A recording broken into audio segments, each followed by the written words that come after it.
Hey friends, I just wanted to hop on. I hope everyone's doing wonderful out there today. Grayson and I, we had our OT session and we actually stopped by a produce stand. I'm going to try to make a little video of him. He was excited about stopping, and I'm sorry. I need a coffee.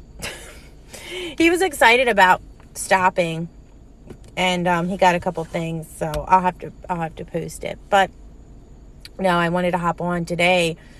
Today was one of those talks that you have, with your child, and you're like, oh gosh, it hits you hard sometimes. And I was sitting on the back step at my mom's, and Gray was there, and he asked me out of the blue.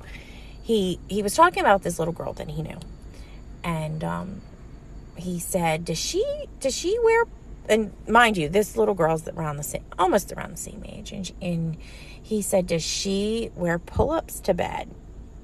And I said, no, she doesn't. And he said, she doesn't wet the bed? And I said, no, I don't think so, no. And you could tell he was trying to really process this, because he's like, wait a minute, we're the same age and I do that. And I think it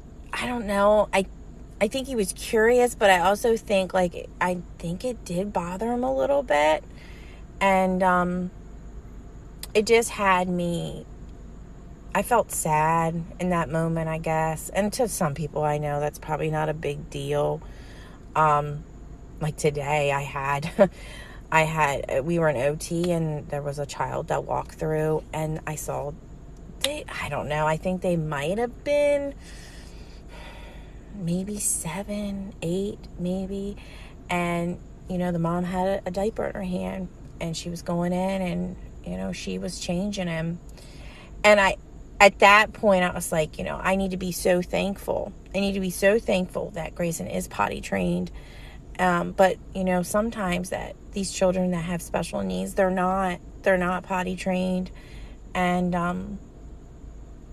that's so hard. It's hard to see.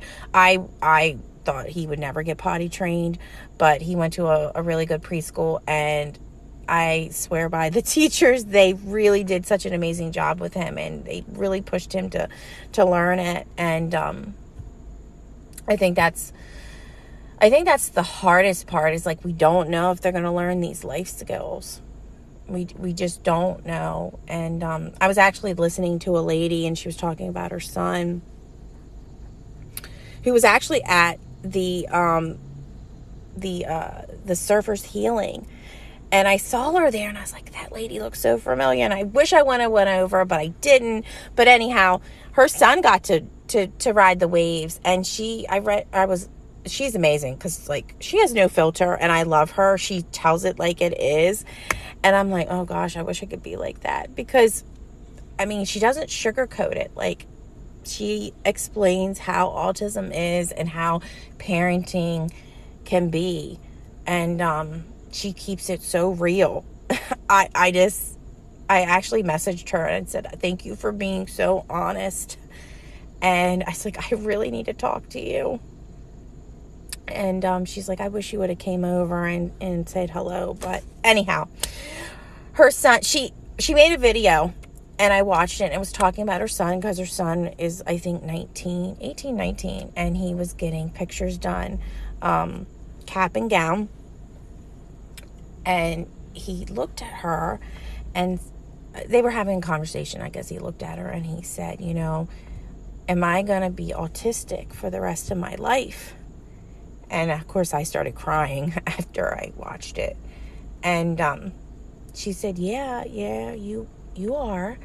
And I think it really just got him thinking about his future, and and then he saw the other kids, and they're going off to college. And not to say that if you're autistic you can't go to college, but they're smart enough. They do see the differences that they have.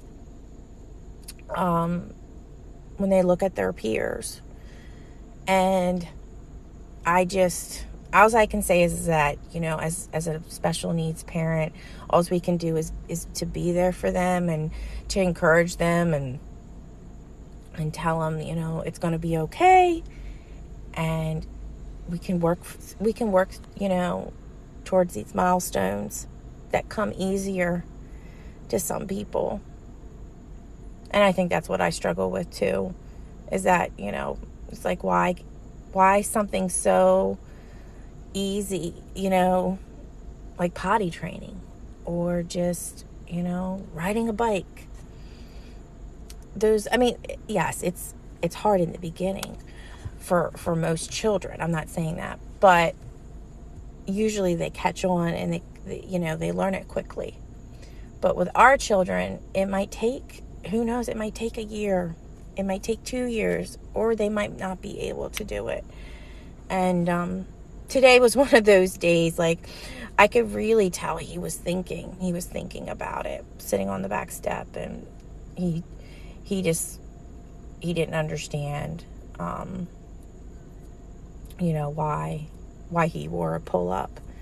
I mean, he gets it, that he wets the bed, but I think he was like, why am I still in a pull-up at nighttime? Because he's not during the day. It's just at nighttime. Sorry about that.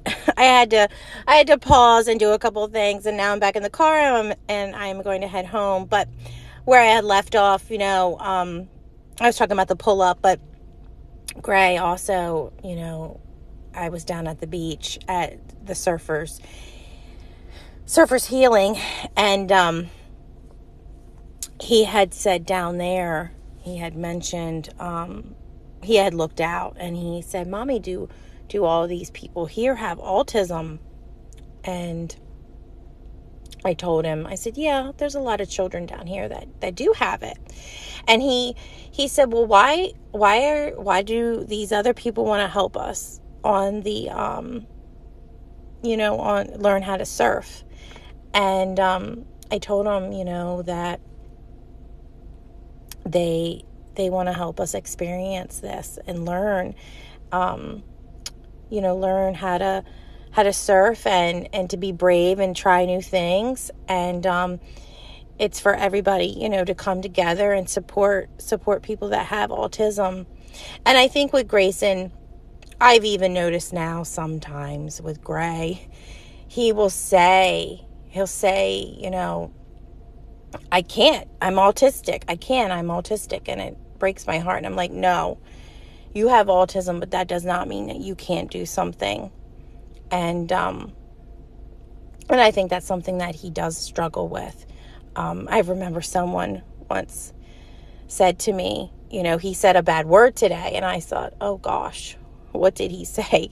And I'm thinking, he said something like pretty bad. And he said, "I can't" today. And it didn't hit me until I got out into the car, and I'm like, oh my, those two words are bad. And I never want Grayson to feel like he can't do something because of his disability. He definitely has the anxiety, and that is definitely a struggle. And I think that plays a big part in why, he doesn't do certain things. But we're definitely pushing through it. We're trying to push through those things. That's why OT is so important with the food, learning how to try different foods and, trying to get him in different activities. It takes longer for him, it takes longer for him to push through those things and get the courage to do it. But we're getting there. And I know for me, I've been praying a little, definitely harder recently than I usually do, and leaning on God, because I just, Gray's been going through a couple different things that we've been noticing with him, and we're hoping that he's going to get through it and push through it. And I know Grayson, he's been praying to God on his own, which is so amazing to see, for him to just come out and start praying. I think that's in itself like the best, moment that you can see your child when they start praying to God. And, yeah, so anyway, I just wanted to share that. And I think if you see a child with a disability, just always encourage them to keep striving for their goals and those milestones, and to also, tell those parents, the special needs parents, that they're doing an amazing job. I'm sure they want to hear it, because each little thing that they get through or they accomplish is such a big deal to them. So always, to keep that in mind, and always remember to tell them that what they're doing is important, and they can reach their goals. So with that being said, I better get home.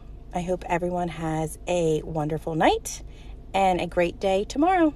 Until next time, thanks.